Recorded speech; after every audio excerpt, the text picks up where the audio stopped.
வரணும்னு சொன்னேன். ஆக்சுவலாக அவங்களுக்குமே நாங்கள் இன்னைக்கு ட்ரெஸ்லாம் வந்துட்டு ரெடி பண்ணிட்டு அதெல்லாம் முடிச்சுட்டு தான் வரும். நாங்கள் இன்னைக்கு விநாயகர் சதுர்த்தி அதுக்குமே இந்த பிள்ளைங்களை பார்க்கும் போது சார் வந்து டான்ஸ் ஆடுறது வந்து பாத்தீங்க அப்படின்னா ரொம்ப ஆச்சரியமா இருந்துச்சு.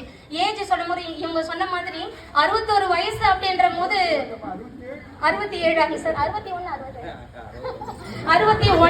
எல்லாருக்குமே உண்மையாலுமே சொல்றேன் 61 வயசுல வந்துட்டு ஒரு டான்ஸ் ஆடுறதுன்றது ரொம்ப பெரிய விஷயம்.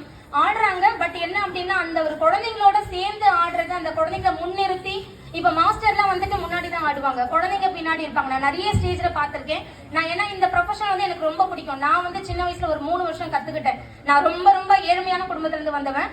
இது ஏன் சொல்றேன் அப்படின்னா எல்லாருக்குமே கலை என்றது ஒரு என்ன சொல்ற எல்லாருக்கும் ஒரு பிடித்தமானது, சரிங்களா? அதனால நான் எங்க அப்பா கூலி வேலை செஞ்சு என்னை 3 வருஷம் நல்லா படிக்க வச்சாரு. அதுக்கப்புறம் ஃபீஸ் கட்ட முடியல அப்படின்னு சொல்லும் போதுதான் ஒரு மாதிரியாச்சு.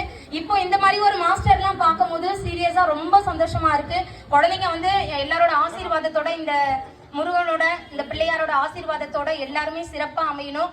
நீங்களும் உங்களோட ஸ்டூடெண்ட்ஸ்க்கு வந்து சொல்லி கொடுக்கும் போது இந்த மாதிரி குரு மாதிரி நீங்களுமே நல்லபடியா வரணும்ன்றது வாழ்த்திக்கிறேன். உங்களோட சார்பாகவும் குழந்தைகளுக்கு நான் வந்து வாழ்த்துக்கள் தெரிவிச்சுக்கிறேன். அண்ட் இவர் காலையில வந்து நான் பிளஸிங் வாங்கணும்னு சீரியஸா நினைக்கிறேன். ஏன் அப்படின்னா இந்த மாதிரி ஒரு குருக்கள் கிடைக்கிறதுக்குலாம் வந்து பெரிய விஷயம். என் பிள்ளைங்களை அவர்கிட்ட படிக்க வைக்க முடியல அப்படின்னாலுமே அந்த குழந்தைங்களுக்கு என்ன கொடுக்கணும்னு நினைச்சோன்னு அதை நான் கொடுத்துட்டு இருக்கேன். சீரியஸா ரொம்ப வாழ்த்துக்கள் சார். நன்றி. கண்டிப்பா கண்டிப்பா.